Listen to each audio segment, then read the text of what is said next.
너무나도 사랑하고 그리운 얼굴 다시 볼 수 있어서 너무 감사합니다. 이 미국 땅에만 해도 정말 많은 사람들이 고통을 당하고 있고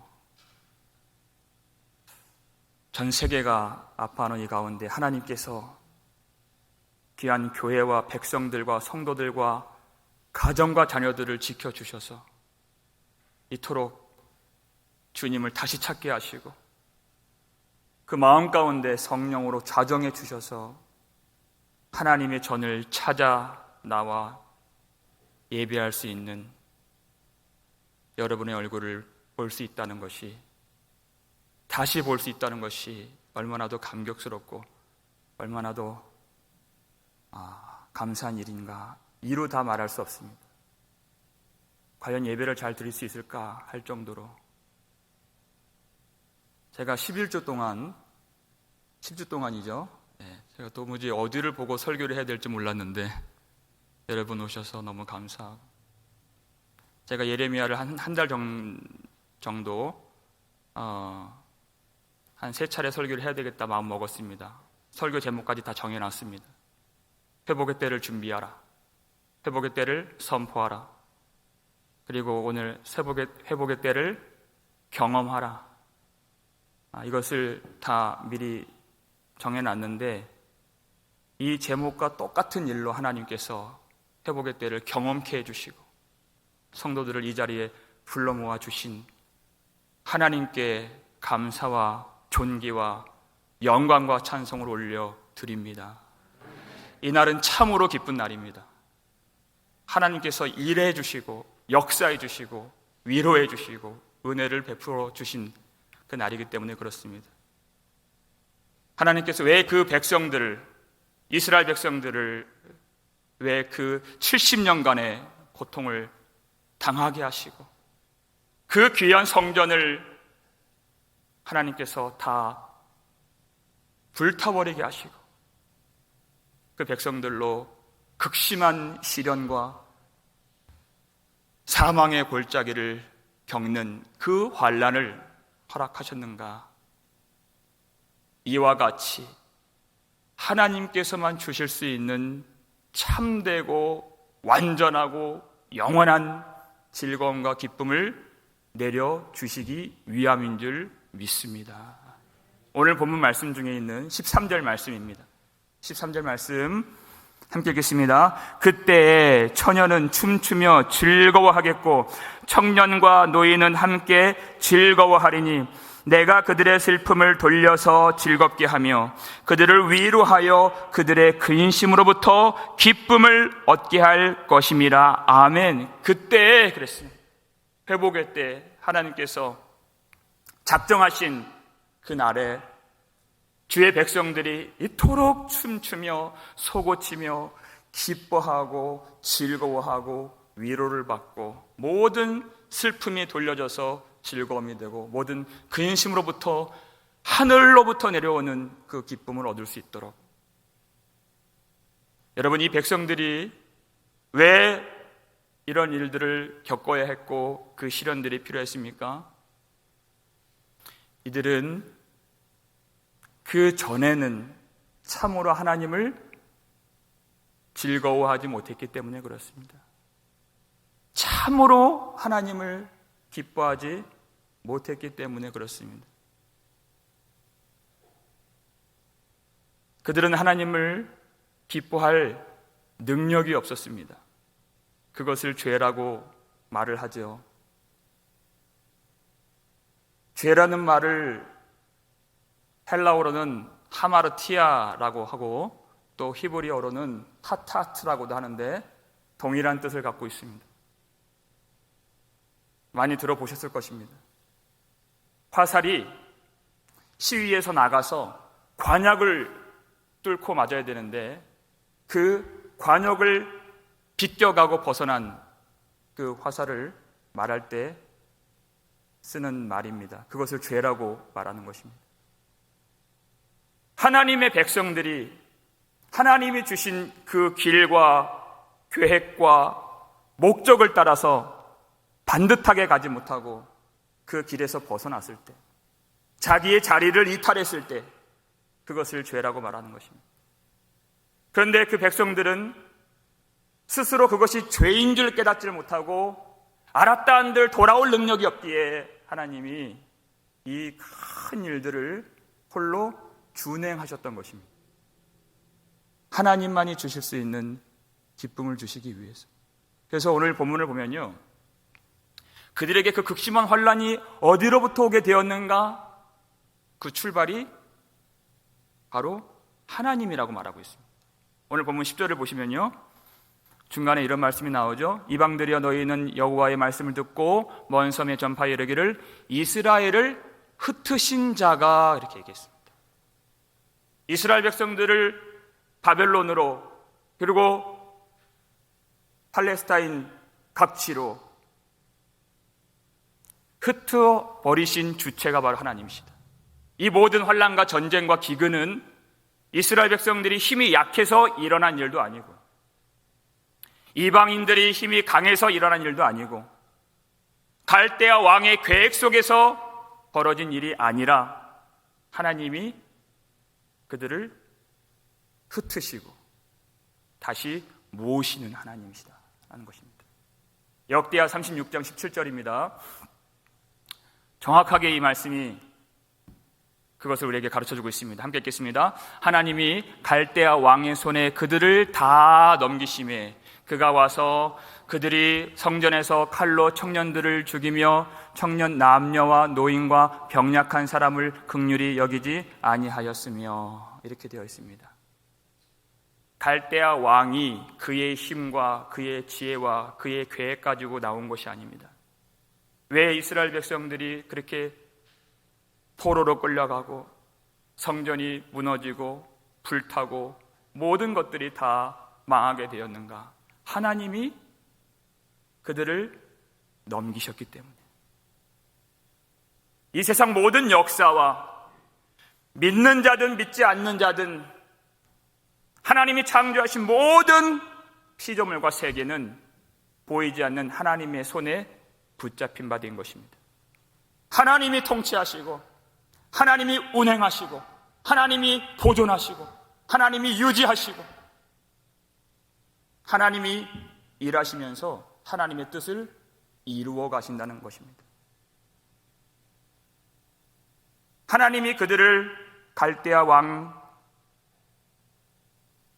그의 손에 이 백성들을 넘기셔서 수많은 사람들이 그 전쟁통에 죽임을 당하고 청년 남녀와 노인과 병약한 사람들 할 것 없이 그렇게 극심한 환난 가운데 많은 피를 흘려야 했습니다. 우리가 이 지점에서 하나님이 어떠한 마음으로 그렇게 하셨는가, 그 마음을 알아야 그의 자녀라는 것이 나타나게 되는 것입니다. 하나님이 어떠한 그 마음을 품고 그렇게 하셨는가, 그래야 하나님의 참뜻을 발견할 수 있는 그의 자녀가 될 수 있는 것입니다. 오늘 본문 가까이 있는 말씀입니다. 31장 예레미야 31장 20절 말씀을 보면 함께 읽겠습니다. 에브라임은 나의 사랑하는 아들, 기뻐하는 자식이 아니냐. 내가 그를 책망하여 말할 때마다 깊이 생각하노라. 그러므로 그를 위하여 내 창자가 들끓으니 내가 반드시 그를 불쌍히 여기리라. 여호와의 말씀이니라. 아멘. 그랬습니다. 하나님이 그렇게 하실 때 에브라임을, 이스라엘을 뭐라고 부르십니까?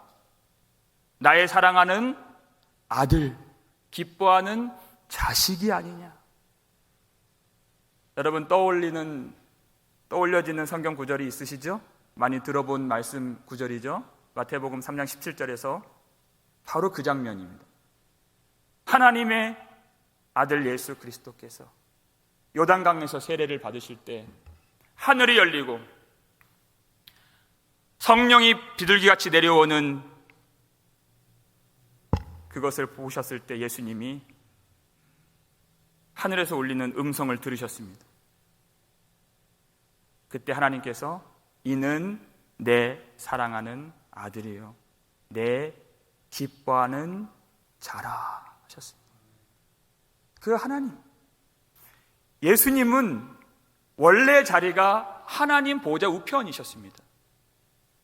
그때에도 하나님은 완전한 의이신 예수님, 거룩하신 예수님을 가장 사랑하셨고 가장 기뻐하셨습니다. 그리고 하나님 뜻 가운데에서 이 땅에 예수님이 내려오셨을 때에도 하나님은 예수님을 기뻐하셨고, 그리고 공생의 끝에 그 모진 순환을 받으시고 십자가에서 죽으시는 그 현장에서도 아버지 하나님은 성자 예수 그리스도를 잊지 않으셨습니다.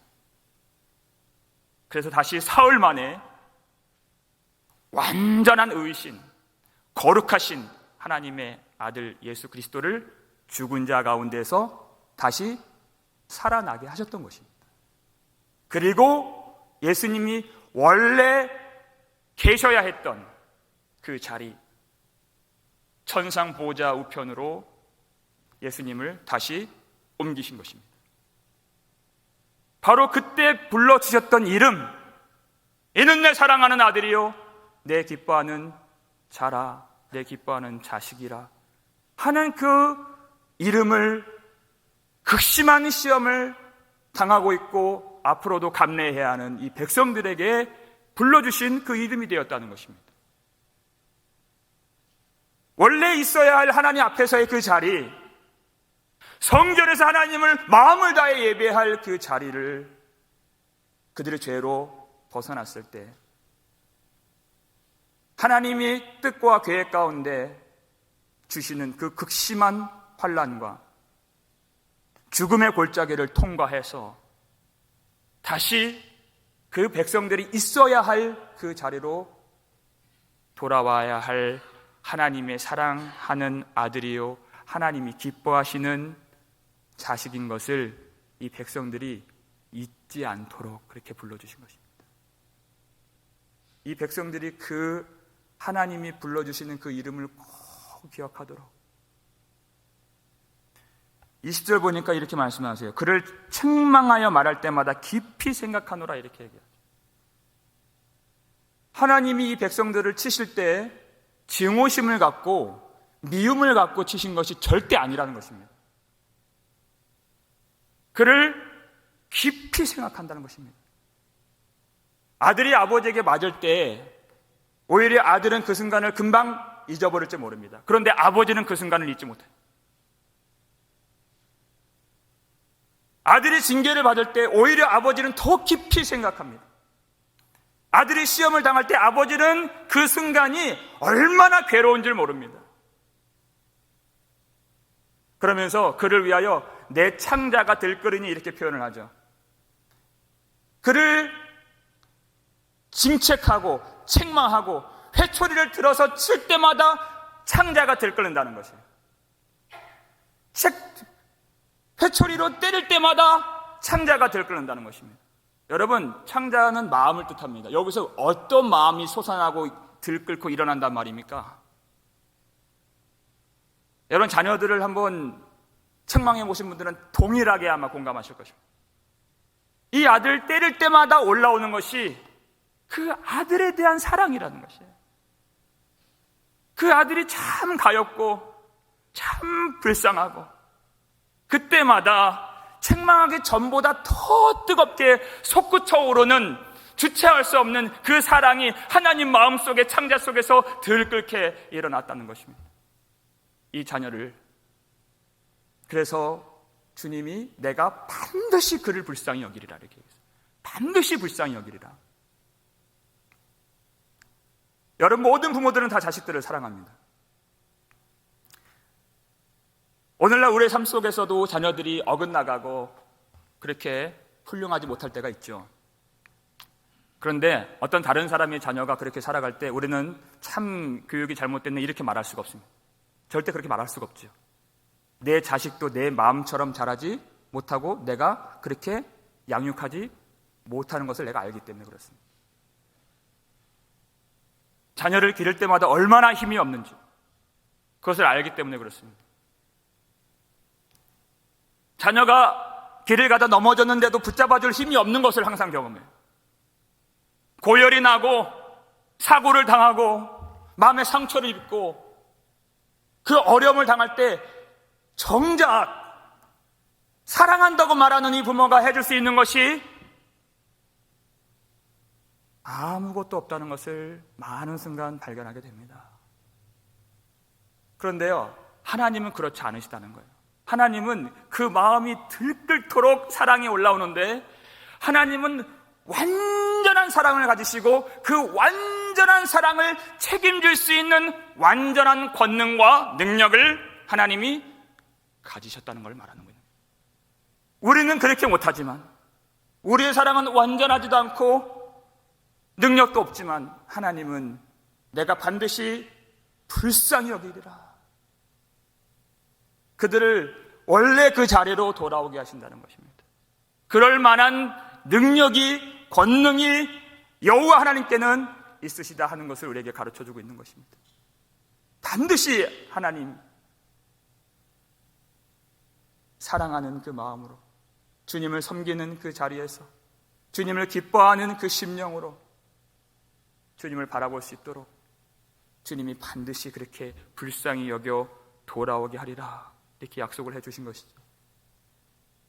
이스라엘 백성들이 포로로 끌려갔을 때 하나님이 넘겨주셨기 때문에 누구도 그 일을 중간에서 손댈 수 없었습니다. 누구도 막을 수 없었습니다. 그것처럼 하나님이 다시 그들을 돌아오게 하실 때에도 누구도 그것을 막지 못한다는 것입니다. 우리가 읽었던 본문 10절 이 하반절을 보시면요, 그 말씀이 나오죠. 하나님이 이스라엘을 흩으신 자가 그를 모으시고 목자가, 이렇게 얘기했습니다. 목자가 그 양떼에게 행함같이 그를 지키시리로다. 여호와께서 이 백성들의 목자가 되어주셔서 그 백성들을 끌고 인도해 오실 때에는, 하나님이 목자로서 그 백성들을 지키실 때에는 누구도 그 일을 저항하거나 막거나 방해할 수 없는 완벽하게 이루어질 구원의 일인 것을 우리로 깨닫길 원하신다는 것입니다. 이 구원은 이 백성들이 다시 힘이 회복되어서 일어날 그 구원이 아니라는 것입니다. 아직 여전히 그들이 약할 때 일어나는 구원이에요. 오늘 본문 11절 한번 읽겠습니다. 11절입니다. 여호와께서 야곱을 구원하시되 그들보다 강한 자의 손에서 속량하셨으니, 이렇게 얘기해요. 하나님의 구원은 그들보다 강한 자의 손에서 이 백성들을 빼내 오시는 구원이라는 것입니다. 이들은 아직 여전히 약했습니다. 그 얘기. 이들이 70년간 힘을 길러서 이 고토로 돌아온 것이 아닙니다. 하나님께서 야곱을 불쌍히 여기시고 하나님께서 강한 자의 손에서 이들을 속량해 주셨기 때문에, 세상에서의 싸움은 우리가 강해야 이길 수 있는 싸움이죠. 그런데 우리의 믿음의 선한 싸움은 우리가 강해서 이길 수 있는 싸움이 아닙니다. 내가 얼마나 약한지를 깨닫고 그 하나님을 온전하게 의존하고 의지할 때, 그때 그 영광을 볼 수 있는 믿음의 싸움인 것을 가르쳐 주시는 것입니다. 사람들은 자신이 약할 때 슬퍼하고 두려워합니다. 한 살 한 살 나이를 먹어가면서 귀력이 약해지고 몸의 기능들이 말을 듣지 않고 전에 없었던 병에 걸리고 재산을 잃어버리고 능력을 잃어버리고 힘을 잃어버릴 때, 그때 마음의 기쁨이 사라지게 되는 것들을 사람들이 경험합니다. 그런데 사도 바울은 그렇지 않았습니다. 인생의 신비를 깨달았습니다. 오히려 약한 그때의 곧 강함이라 이렇게 얘기를 했어요.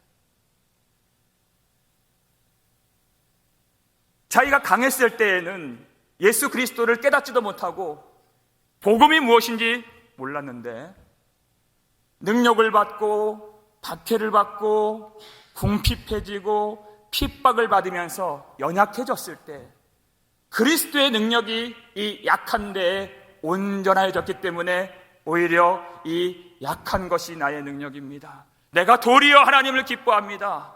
내가 약한 것을 자랑합니다. 이렇게 얘기를 한 것입니다. 하나님이 이 진리를 알기를 원하시는 것입니다. 도무지 그들의 능력으로는 돌아올 수 없을 때 과연 누가 이 구원을 이루시는 하나님인가를 이 백성들로 보라 하는 것입니다. 이스라엘 백성들이 실패, 그리고 사도 바울도 이전에 실패했을 때 한 가지, 똑같은 지점에서 그들이 실패했는데요, 내가 강하다고 생각할 때, 내가 능력이 있었다고 생각할 때, 내가 할 줄 알았다고 생각할 때, 그때 그것이 실패였다는 것입니다. 그래서 하나님은 그들을 다시 흩으시고 다시 모으시는 것입니다. 새롭게 하시면서 과연 능력이 어디 있는가? 과연 누가 그들을 구원하시는가? 그 힘이 자신에게 있지 아니하고 오직 여호와 하나님께만 있다는 사실을 가르쳐 주시기 위해서. 그래서 바벨론 땅에서 예루살렘으로 돌아오는 그 거리를 보면요, 약 1500에서 1600km, 1000마일 정도 되는 거리입니다. 여러분, 이 나라에서 나라 간 이주를 할 때 일반적으로 상식적으로 생각하면 누가 먼저 올 수 있을까요? 돈 있는 사람들, 그렇죠? 상식이죠. 건강한 사람들, 정치적인 힘이 있는 사람들, 어떤 고급 정보가 있는 사람들, 몸이라도 건강한 사람들, 젊은 사람들, 이렇게 올 것 같습니다. 우리가 읽진 않았지만 여러분 예레미야 31장 8절을 한번 보세요.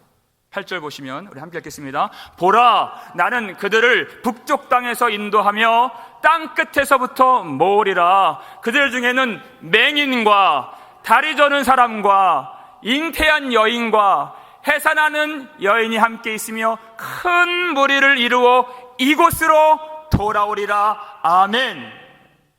하나님이 이루시는 구원, 도무지 자기 힘으로는 올 수 없는, 맹인이 어떻게 1000마일 되는 거리를 땅바닥을 더듬으면서 올 수 있겠습니까? 도무지 이것은 사람으로는 할 수 없는 그 일이라는 것이에요. 다리 저는 사람이 어떻게 그 먼 길을, 이 힘없고 가장 약하고 가장 세상에 보기에 작은 자인 이 사람들이 어떻게 올 수 있냐는 거예요. 아이를 뵌 여인이 어떻게 이 먼 길을 올 수 있냐는 것입니다. 이제 곧 아이를 낳아서 그 갓난쟁이를 안고 업고 들쳐매야 하는 이 여인이, 아직 몸도 풀리지 않는 이 여인이 어떻게 이 먼 길을 올 수 있겠습니까? 그것은 하나님의 능력이라는 것입니다. 사람이 하는 일이 아니라는 것입니다. 이제까지 자기를 바라보고 자기 능력을 신뢰했지만 이 백성들이 이제는 보라, 누가 과연 이 구원을 이루는가? 눈을 들어서 과연 이 세상을 통치하시는 분이 누구신가? 이 말씀을 듣고 이 백성들이 낙심하지 않기를 원하셨던 것입니다. 자기를 바라보지 않기를 원하셨던 것입니다.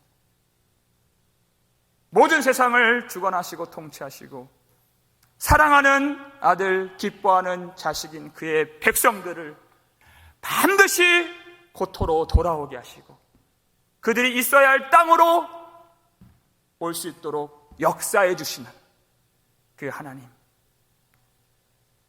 그 하나님을 알아야, 그 하나님을 경험해야, 그 하나님을 신뢰해야 이 구원의 영광과 찬송과 예배 가운데 들어갈 수 있는 것입니다. 이스라엘 백성들이 이제까지 예배를 드렸을 때에는 그 마음속에 있는 그 죄와 싸우는 예배가 아니었습니다. 눈에 보이는 것과 싸웠습니다.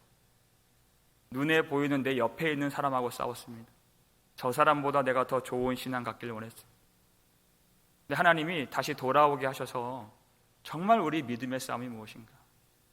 눈에 보이지 않는 하나님을 섬기고 죄와 싸우는 그 싸움을 회복시켜 주시기 위해서 하나님을 정말 기뻐하고 그리고 죄를 정말 미워하고 하는 그 싸움으로 우리를 돌아오게 하시기 위해서. 이 모든 구원이 내 능력에 있는 것이 아니고, 내 힘에 있는 것이 아니고, 내 잘난 것에 있는 것이 아니고, 내 배운 것, 내 아는 것, 내 경험에 있는 것이 아니고, 오로지 다 하나님의 은혜 안에 있다는 것을 알게 하시려고. 모든 구원의 근거와 이유가 내 속에서는 찾아볼 수 없고, 오로지 하나님이 내게 주신 은혜인 것을 알게 해주시려고. 그 전에도 예배를 드렸던 것이 전적인 하나님의 은혜였으며, 그 환난 중에서도 하나님이 우리로 믿음을 지키게 하시고, 흩어져서도 하나님을 섬기게 하시고, 다시 하나님의 전적인 은혜 가운데 고토로 돌아와서 성전에 돌아와서 하나님을 예배할 수 있도록 해주신 모든 것이, 그야말로 내가 무엇을 했다라고 도무지 말할 수 없을 만치 전적인 하나님의 은혜였습니다. 그 찬송과 그 감사와 그 존귀함만 올려드릴 수 있도록 하나님이 하신 그 일을 보라 하신 것입니다. 그것을 경험한 백성들이 어떻게 찬양할까요? 오늘 본문 12절입니다. 함께 읽겠습니다. 그들이 와서 시온의 높은 곳에서 찬송하며 여호와의 복 곧 곡식과 새 포도주와 기름과 어린 양의 떼와 소의 떼를 얻고 크게 기뻐하리라. 그 심령은 물된 동산 같겠고 다시는 근심이 없으리로다 할지어다. 아멘. 그 백성들이 있어야 할 그곳, 시온의 높은 곳에서 찬송하며 하나님의 영광을 찬양하는 그 자리, 그 성전으로 이 백성들이 모여서 마음을 다해서 주님을 예배하고 모든 구원의 은혜를 하늘로부터 내려주신 그 하나님께 감사하며 그 한없는 은혜, 말로 닿을 수 없는 그 사랑을 이들이 예배하고 찬양하고 있는 것입니다. 이때 우리가 볼 수 있는 것이 뭐냐면 70년 만에 이 고향 땅으로 돌아왔을 때 그들의 어쩌면 마음이 막막할 수도 있습니다. 이걸 다시 어떻게 이렇게 세우나? 어떻게 포도원을 다시 짓고, 어떻게 집을 다시 건축하고, 어떻게 밭을 일구고, 어떻게 우리를 지어서 그 전날처럼 번성하게 살 수 있을까 하는 막연함과 막막함 있을 수가 있겠죠. 그런데 하나님이 그 돌아오게 하실 때 그 약속이 무엇입니까? 여호와의 복을 주신다는 것입니다. 사람의 모든 염려를 다 물리치시고 하나님이 복을 주신다는 것입니다.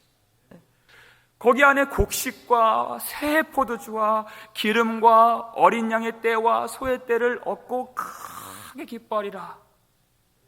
이 땅이 70년간 황폐해져서 언제 우리가 이것을 다시 세울까 하는 그 근심과 염려가 있지만 하나님은 그 황폐한 땅까지도 여호와의 복을 내려주셔서 기름진 땅의 복으로 이 백성들을 채워 주시겠다고 약속을 해주신 것입니다.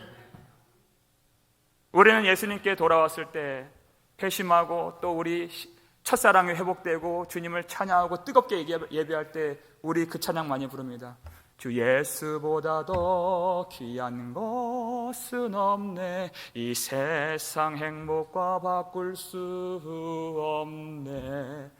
오직 주 예수 그리스도 우리 한 분만 바라보면 나아갑니다.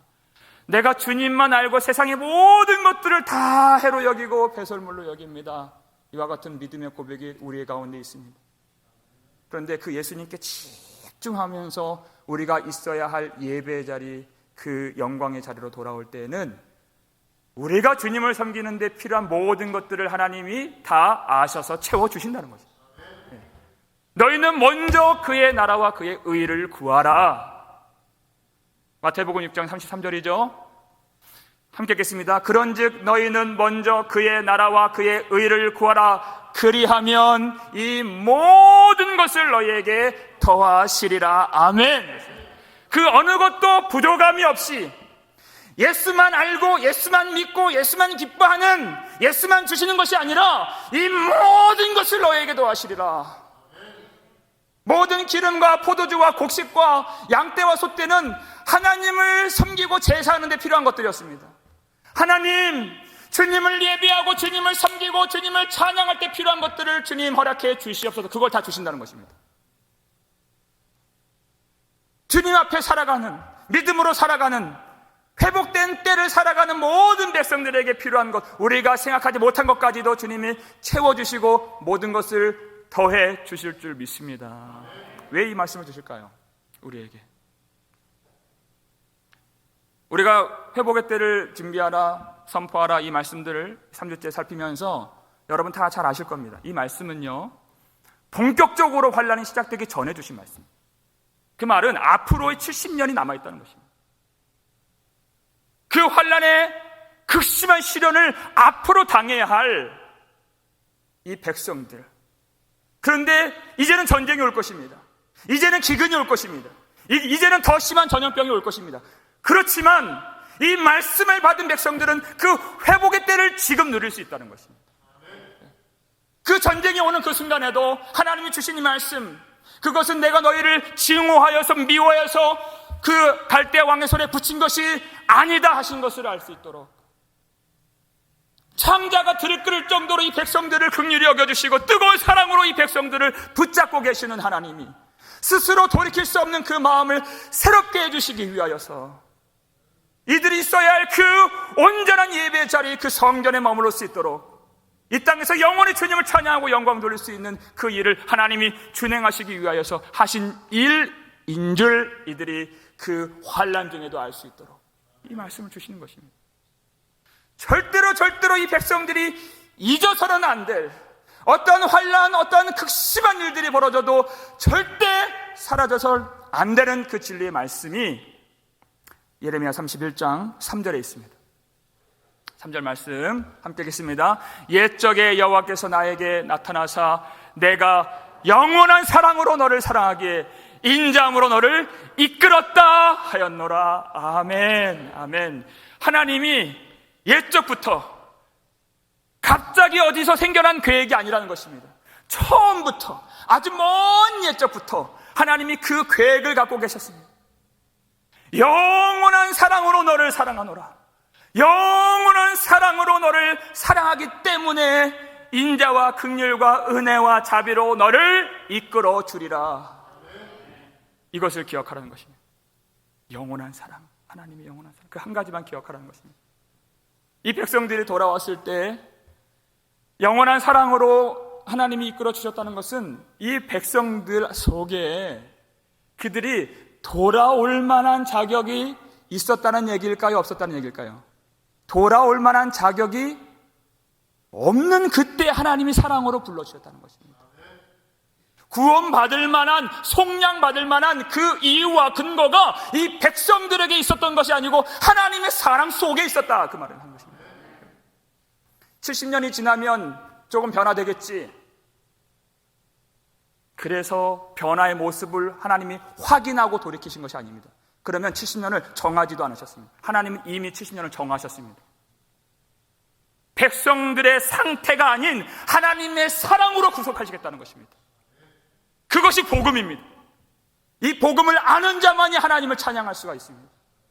구원의 이유가, 구원의 근거가, 구원의 자격이 내 속에 있는 것이 아니고 하나님이 신실하신 언약 안에 있는 사랑 안에 있다는 그 사실을 아는 자만이 한없는 하나님의 은혜를 찬송하는 예배 자리에 우뚝 서서 예배할 수 있는 것입니다. 오늘 본문에서 반복적으로 나오는 것이 뭐냐면 이 백성들이 춤추며 기뻐하며 즐거워하며 다시는 근심이 없으리라. 모든 근심을 하나님이 없애주시고 모든 슬픔을 즐거움으로 돌려주시고 모든 근심을 기쁨으로 바꿔주시는, 근심이 없으리라, 근심이 없으리라. 여러분, 사람의 근심이 어디서 나올까요? 하나님께 구원을 받는데 내가 하나님 앞에서 나의 삶을 펼쳐 보여서 내가 합격 점수를 받아야지라고 생각해 보세요. 잠도 못 잡니다, 여러분. 잠을 잘 수가 없어요. 그래서 하나님이 사랑하는 자에게 잠을 주시도다 이렇게 말씀하십니다. 어떤 시험에 합격하는 것처럼, 내가 자격을 따내는 것처럼 나의 신실함과 나의 기도와 나의 예배와 나의 선행을 통해서 구원을 받아야지, 그렇게 생각하는 순간 우리는 너무 두렵고 너무 큰 마음의 근심에 짓눌리게 되는 것이에요. 그런데 예레미야를 통해 주신 이 말씀, 내가 영원한 사랑으로 너희를 사랑하노라, 인자함으로 내가 너희를 돌아오게 하리라, 그 말씀을 받은 사람에게는요 어떠한 근심이 없습니다. 전쟁의 칼이 목에 들어와도 근심이 없는 것입니다. 내 연약함을 보고 내 실패를 보고 모든 상황의 악함을 보면서도 그때 우리가 그 부활의 때, 그 회복의 때를 지금 경험하면서 하나님을 찬송할 수가 있는 것입니다. 근심하지 말아야지, 염려하지 말아야지 우리가 다짐한다고 근심이 사라지는 것이 아닙니다. 하나님의 생명의 말씀이 우리를 주장할 때, 하나님의 신실한 그 언약적 사랑이 우리 속에 스며들어올 때 하나님이 우리 속에서 이루시는 놀라운 역사가 있습니다. 그걸 성령의 역사라고 하는 것입니다. 왜 그 영원한 사랑을 우리에게 가르쳐 주실까? 왜 신실한 사랑을 줄기차게 우리에게 말씀하실까? 우리 안에서 무언가 어떤 일을 하시기 위해서 그렇게 가르쳐 주신 것입니다. 그 일이 무엇일까요? 오늘 보면 12절의 후반절입니다. 뒷부분, 하반절 함께 읽겠습니다. 그 심령은 물된 동산 같겠고 다시는 근심이 없으리로다 할지어다. 아멘. 하나님이 우리 심령을 아세요. 예레미야 17장에서도 말씀하셨잖아요. 만물보다 거짓되고 부패한 것이 사람의 심령이고 사람의 마음인 것을 하나님이 아셨습니다. 문제는 고향 땅으로 돌아오는 것이 문제가 아니라는 거예요. 성전을 다시 건축해서 예배당 문을 여는 것이 문제가 아니라는 것입니다. 문제는 심령에 있다는 것입니다. 이 마음이 부패하여서 아무리 많은 교회가 문이 열리고 아무리 이 땅이 살기 좋아지고 경제적으로 사회적으로 안정을 찾아도 마음이 부패한 백성은 하나님을 경험할 수 없기에 하나님은 그 마음을 고쳐주길 원하셨다는 것입니다. 그 전에는 이들이 예배를 드렸어도 온전히 마음을 드리지 못했습니다. 그들이 기도를 했어도 마음으로 기울여서 기도를 하지 못했습니다. 세상의 모든 것들은 다 사랑했어도 하나님을 사랑하지 못하는 그 부패하고 썩어버리는 그 마음 때문에 하나님은 그 마음을 고치시기 위해서, 그 마음을 고치실 수 있는 것은 하나님의 영원한 사랑이 그 마음에 닿아야지만이, 그 마음속에 들어가야지만이 고쳐질 수 있기에 하나님이 그 사랑을 우리에게 줄기차게 가르쳐 주신 것입니다. 14절에서도요 제사장을 어떻게 회복시켜 주십니까? 내가 기름으로 제사장들의 마음을 흡족하게 하며 그랬어요. 그리고 내 복으로 그랬습니다. 내 복으로 내 백성을 만족하게 하리라 여호와의 말씀이니라 그랬습니다. 문제는 우리 마음에 있는데 굳어진 마음, 하나님의 율법을 기뻐하지 않는 그 상실한 마음, 세상 것들을 좋아하는 그 갈라지고 썩어버린 그 마음, 그 두 마음, 그 부패한 마음, 그 속에 하나님이 심령을 바꾸셔서 물된 동산이 되게 해주시고 제사장들의 마음을 기름으로 채워주시고 백성들에게 그 마음을 하나님의 복으로 채워주셔서 이제는 하나님으로 만족하게 하신다. 여러분, 이 말씀이 무엇일까요? 하나님이 약속하신 성령을 부어주신다는 것입니다. 오늘 특별히 성령 강림절입니다. 하나님의 성령을 부어주셔서 예배를 회복시켜 주시고 하나님 백성들을 참으로 돌이켜 주시고 하나님이 영광 받아 주신다는 것입니다. 우리 마지막으로 주님이 약속해 주신 말씀, 우리 에스겔 11장 19절 20절 이 말씀 함께 읽고 우리 설교 마치겠습니다. 함께 읽겠습니다. 내가 그들에게 한 마음을 주고 그 속에 새 영을 주며 그 몸에서 돌 같은 마음을 제거하고 살처럼 부드러운 마음을 주어 내 율례를 따르며 내 규례를 지켜 행하게 하리니 그들은 내 백성이 되고 나는 그들의 하나님이 되리라. 아멘. 할렐루야. 정말 놀라운 말씀입니다. 하나님이 주신 약속은 나는 그들이 하나님이 되리라. 하나님을 주신다는 약속이었던 거예요. 그 세상 어떤 것을 주시는 약속이 아닙니다. 우리는 하나님 이 코로나 바이러스를 하나님 빨리 잠재워 주옵소서 기도할 것입니다. 하나님 이 미국 땅에 그리고 이 모든 전 세계에 하나님의 평화가 있기를 원합니다. 기도할 것입니다. 그러나 하나님은 더 큰 계획을 갖고 계십니다. 이 백성들에게 하나님을 주신다는 것입니다. 그리고 그 하나님을 지금 이 순간 영원히 누리고 영원히 감사하고 영원히 찬양하고 영원히 함께할 하나님의 처소에서 주님을 예배하고 주님을 기뻐할 백성들이 지금도 그 하나님을 경험할 수 있도록 마음을 새롭게 하시고 새 영과 새 마음을 주셔서 성령을 통해서 그 하나님을 경험하고 누릴 수 있도록 역사해 주신다는 것입니다. 나 자신을 바라볼 때, 그리고 이 세상이 참 악한 때를 맞이하여서 어그러지고 많은 사람들이 고통에 빠질 때, 거짓과 부정이 횡행하고 이곳저곳에서 참 많은 신음소리가 들리는 이 시기를 살아갈 때 마음이 참 답답할 때가 있습니다. 그때 여러분, 하나님을 불러보십시오. 우리 안에 계신 성령께서 분명히 응답해 주십니다. 내가 여기 있다 하리라 주님 약속하셨습니다. 그리고 그 순간 하나님이 하늘 위로와 소망과 능력을 부어 주실 줄 믿습니다. 저 멀리 있는 회복의 때인 것 같지만, 아직도 70년이 남아있고 내가 죽어야 하는데 연수가 남아있지만, 하나님 성령을 통해서 회복의 때를 지금 경험할 수 있도록 우리에게 성령을 부어주신 하나님이 이 말씀을 통해서 더 충만하게 부어주실 줄 믿습니다.